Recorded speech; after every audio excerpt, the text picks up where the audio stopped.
Hallelujah. प्रभु यीशु मसीह में आप सभी को जय मसीह की।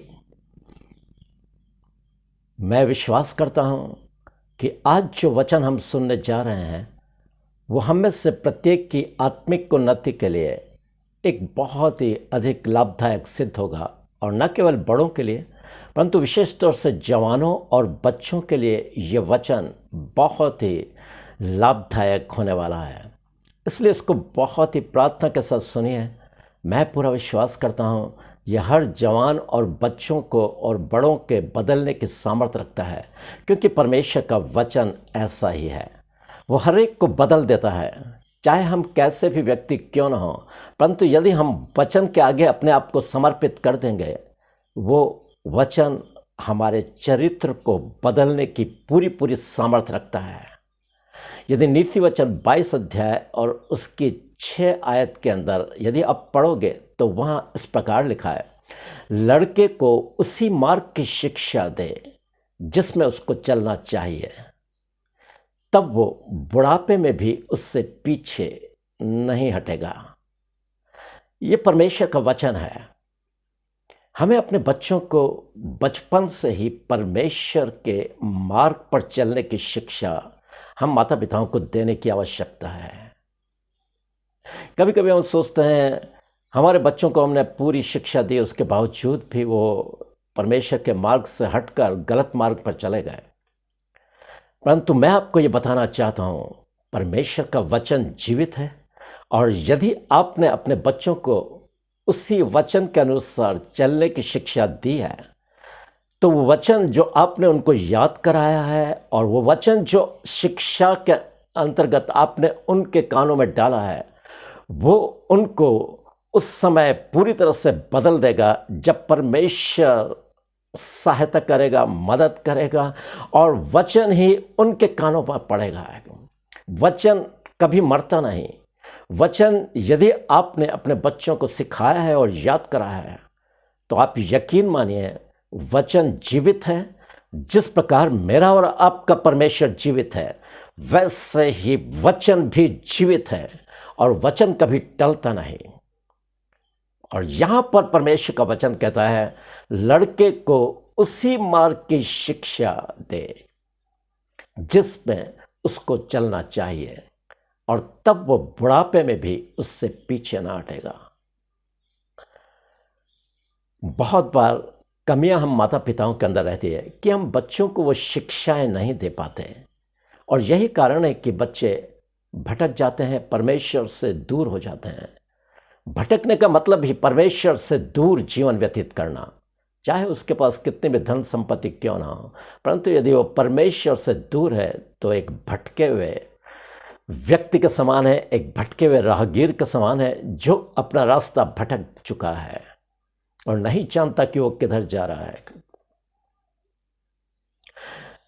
यदि नीति वचन में हम चले जाएं तो नीति वचन का लिखने वाला सुलेमान बहुत ही शानदार आयत कह रहा है। वो बोलता है, जवान अपनी जवानी में अपने सृजनहार को स्मरण रख, इसके पहले कि विपत्ति के वो दिन और वर्ष आए जिसमें तू कहे कि मेरा मन इनमें नहीं लगता। सचमुच में एक समय वो आता है जब इंसान अपने आप को बदलना चाहता है, परंतु वो बदल नहीं पाता, और उसी में फंसकर वो अपने बुढ़ापे में पूरी तरह से अपने आत्मिक जीवन को और अपनी जिंदगी को बर्बाद कर देता है। परमेश्वर का वचन वो वचन है जो यदि हमने याद कर रखा है और यदि हमने उसकी शिक्षा पाई है, तो वो हमको हर समय अलर्ट करेगा, हमें सावधान करेगा। यदि आप यशायाह की पुस्तक में जाओगे और यशायाह 36 और 23 आयत को यदि आप पढ़ोगे, तो वहाँ पर बिल्कुल इस प्रकार लिखा है, जब कभी तुम दाएं और बाएं मुड़ने लगो, तब वचन पीछे से तुम्हारे कानों में पड़ेगा कि मार्ग यही है, इसी पर चलो। वचन यदि आपने अपने बच्चों के मन में डाल दिया है, वो वचन एक समय ऐसा आएगा, वो भटके हुए को पूरी तरह से सही राह पर लेके आ जाएगा। इसलिए कभी घबराएं नहीं, कभी चिंता ना करें कि हम अपने बच्चों को शिक्षा तो दी है परंतु वो गलत मार्ग पर जाए, वो परमेश्वर के ऊपर छोड़ दीजिए। परमेश्वर अपने वचन जब उसको दिए हैं तो परमेश्वर अपने वचन के द्वारा उसके चरित्रहीन व्यक्तित्व को चरित्रवान करना जानता है, क्योंकि परमेश्वर असंभव को संभव में परिवर्तित कर सकता है। इसलिए हमें कभी घबराए नहीं। यहां पर यदि आप 119 अध्याय 9 आयत में आप चले जाओगे, वहां दाऊद कहता है, जवान अपनी चाल को किस रीति से सुरक्षित रखे, केवल तेरे वचन के अनुसार सावधान रहने से। कितनी अच्छी आयत है परमेश्वर की, जो दाऊद स्वयं बोल रहा है, जो एक बार भटक चुका था परंतु उसके बाद जो वचन उसने उसके मन में थे, वो जो वचन उसने याद करे थे, उसके अनुसार परमेश्वर उसको फिर लौटा ले आया। और वो जवानों को शिक्षा दे रहा है।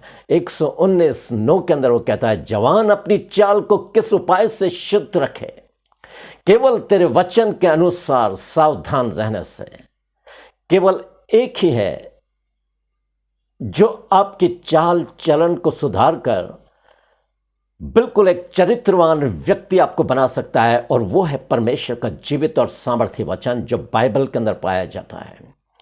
बाइबल के अलावा और कोई ऐसी पुस्तक नहीं जो एक चरित्रहीन को चरित्रवान बना दे।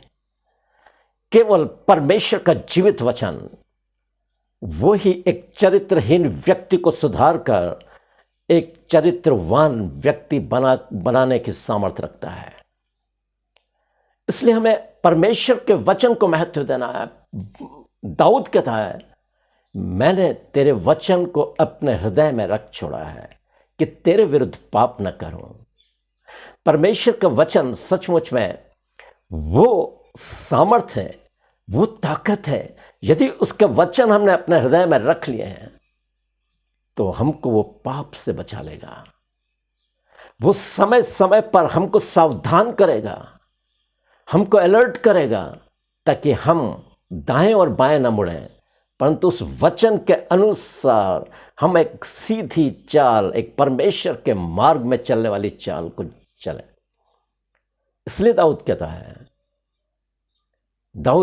आगे, यदि 119 अध्याय और 105 आयत को आप पढ़ोगे तो वहां पर दाऊद बोलता है, तेरा वचन मेरे पांव के लिए दीपक और मेरे मार्ग के लिए उजियाला है।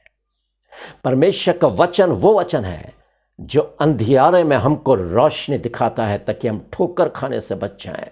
पाप का अंधकार कभी भी आपको ठोकर खिला सकता है, कभी भी आप गिर सकते हैं। शैतान बहुत जोरावर है, और आप जानते हैं शैतान की चाल यही है कि वो परमेश्वर के लोगों को पूरी तरह से आत्मिक जीवन से धराशायी कर दे। और आज तो शैतान भूखे भेड़िए के समान मसीही जवानों के पीछे पड़ा है, ताकि उनके आत्मिक जीवन को बर्बाद करके उनके जीवन को तहस नहस कर दे। परंतु एक है जो शैतान से भी कई गुना ज्यादा सामर्थ्य है, और वो है बाइबल का परमेश्वर, जो शैतान की हर चाल को नाकामयाब करते हुए वो अपने वचन के अनुसार अपने लोगों को जिला देता है और उनके बुरे मार्ग से फिराकर एक चरित्रवान व्यक्ति बनाता है। हमें परमेश्वर के चरणों में अपने आप को समर्पित करना होगा। दाऊद बिल्कुल स्पष्टता के साथ कहता है, मैंने तेरे वचन को अपने हृदय में रख छोड़ा है कि तेरे विरुद्ध पाप न करूं। कितनी शानदार आयत है। यदि वचन आपके हृदय में है तो वचन आपको पाप में गिरने से बचा लेगा, परंतु शर्त यह है कि हमें अपने बच्चों के साथ, हमें खुद अपने साथ मेहनत करनी होगी। परमेश्वर के वचन को जितना याद कर सकते हो उतना याद कर लो, क्योंकि परमेश्वर का वचन कभी मरता नहीं। परंतु जब आप भटक जाओगे, परमेश्वर का वचन आपको एक सही दिशा प्रदान करेगा और आप भटकने से बच जाओगे। परमेश्वर का वचन बहुत ही सामर्थ्य है। वो मुझको और आपको और जवानों को और बच्चों को कहता है, अब तुम्हारे लिए नींद से जाग उठने की घड़ी आप पहुंची है। रात बहुत बीत गई और दिल निकलने पर है। इसलिए अंधकार के कामों को तज कर ज्योति के हथियार बांध लो, और जैसा दिन को सोहता है वैसे ही सीधी चाल चलो। न लीला क्रीड़ा, न पियक्कड़पन, न लुचपन, न झगड़े और डहा में, बल्कि प्रभु यीशु मसीह को पहन लो और अपनी शरीर की अभिलाषाओं को पूरा करने का उपाय न करो। ये कोई मेरा वचन नहीं है, मैं नहीं बोल रहा, परंतु परमेश्वर का जीवित वचन पौलुस के द्वारा रोमियो की पुस्तक उसका 13 अध्याय उसके 11 से 14 आयत में लिखा है। बहुत ही सावधान कर रहा है पौलुस, अब तुम्हारे लिए नींद से जाग उठने की घड़ी आ पहुंचे है। बहुत हो गया, बहुत पाप में जीवन व्यतीत कर लिया, परंतु अब वो समय है जब हमको मन फिरा कर परमेश्वर को अपना जीवन समर्पित करना है। और यदि ऐसा नहीं किया तो बहुत देर हो जाएगी। पौलुस तीमुथियुस की पत्री के अंदर बोलता है, तीमुथियुस की पत्री बहुत ही शानदार पत्री है। पहला तीमुथियुस उसका 4 अध्याय और उसकी 12 आयत में बोलता है, कोई तेरी जवानी को तुच्छ न समझने पाए, पर वचन, चाल चलन, प्रेम, विश्वास और पवित्रता में लोगों के लिए आदर्श बन जा। कितना प्यारा वचन है। कोई तेरी जवानी को तुच्छ न समझने पाए।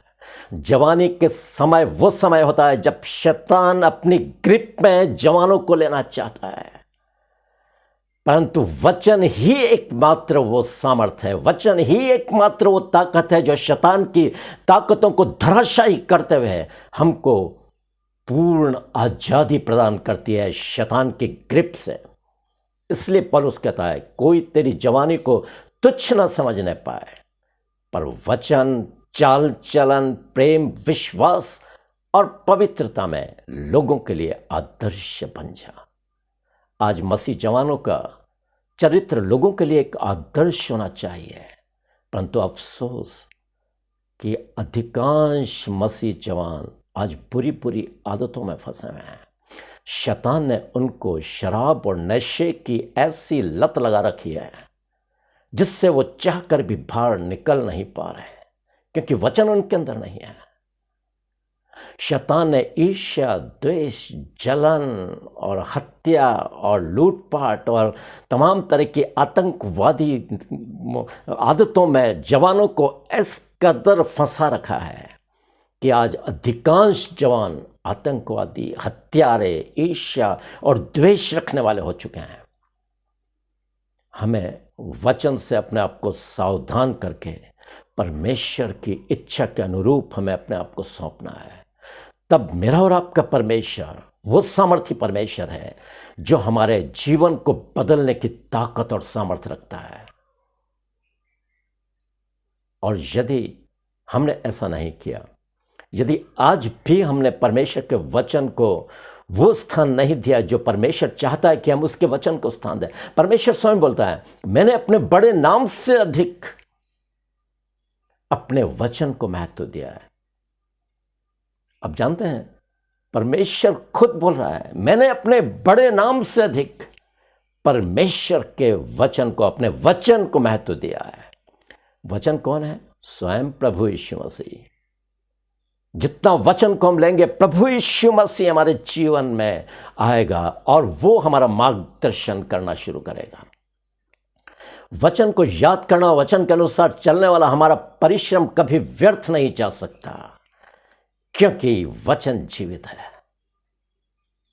और यदि आज भी हम नहीं चेते, यदि आज भी हमने अपने आप को सावधान नहीं करा, यदि आज भी हमने अपना जीवन परमेश्वर को नहीं दिया, तो परमेश्वर इस वचन को कह रहा है, यशायाह उसका 1 अध्याय और उसकी 18, 19 और 20 आयत में परमेश्वर आपको बुला रहा है और बुलाने के साथ ही सावधान भी कर रहा है। आप जानते हैं उसमें क्या लिखा है? उसमें लिखा है, आओ हम आपस में वाद विवाद करें, और चाहे तुम्हारे पाप लाल रंग के क्यों ना हो, वे हिम की नाई उजले हो जाएंगे, और चाहे अर्गवानी रंग के क्यों ना हो, वे ऊन की नाई श्वेत हो जाएंगे।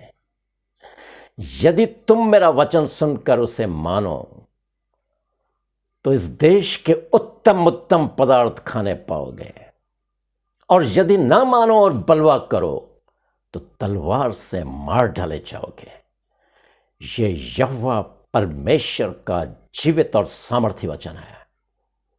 हमें इस वचन के अनुसार सावधान होते हुए अपना जीवन परमेश्वर को देने की जरूरत है, क्योंकि परमेश्वर का वचन ही एकमात्र वो उपाय है जो आपके चरित्रहीन व्यक्तित्व को चरित्रवान बना सकता है और लोगों के लिए एग्जाम्पल बनाकर आपको खड़ा कर सकता है। चाहे आपने कितने ही पाप क्यों ना किए हो, परमेश्वर आज हर पाप को क्षमा करने में आपके सम्मुख अपने दोनों हाथ फैलाए आपको अपने सीने से लगाने के लिए तैयार है। परंतु शर्त यह है कि हम अपने पापों से पश्चाताप करके परमेश्वर के चरणों में समर्पित हो जाएं। ऐसा हो नहीं सकता कि परमेश्वर अपने वचन से मुकर जाए। परमेश्वर स्वयं कहता है आकाश और पृथ्वी टल जाएंगे परंतु मेरी बातें कभी नहीं टलेंगी। इसलिए परमेश्वर यदि आज आपको बुला रहा है, आज आप उसकी आवाज को अनसुनी ना करो। ऐसा ना हो कि बहुत देर हो जाए। यदि आज तुम परमेश्वर का वचन सुनो तो अपने आप को कठोर न करना, जैसे इस्राएलियों ने मस्सा और मरीबा में किए और वे सब नाश हो गए। वो समय जल्दी आने वाला है जब परमेश्वर का न्याय प्रकट होगा और तब आप चाहेंगे तो भी आप कुछ नहीं कर पाएंगे। समय आज है, आपके पास मौका है। उस मौके का आप पूरी तरह से फायदा उठाइए। इसलिए पौलुस बोलता है सोने वाले जाग और मुर्दों में से जी उठ, तो परमेश्वर की ज्योति तुझ पर चमकेगी। इसलिए ध्यान से देखो कि कैसी चाल चलते हो। निर्बुद्धियों की नाई नहीं परंतु बुद्धिमानों की सी चाल चलो और अवसर को बहुमूल्य समझो, क्योंकि दिन बुरे हैं। क्योंकि दिन बुरे हैं। परमेश्वर जीवित और सामर्थ्य वचन के द्वारा आपसे बातचीत करे और आपको बहुतायत की आशीषों से परिपूर्ण करे। आमेन, आमेन। May God bless you.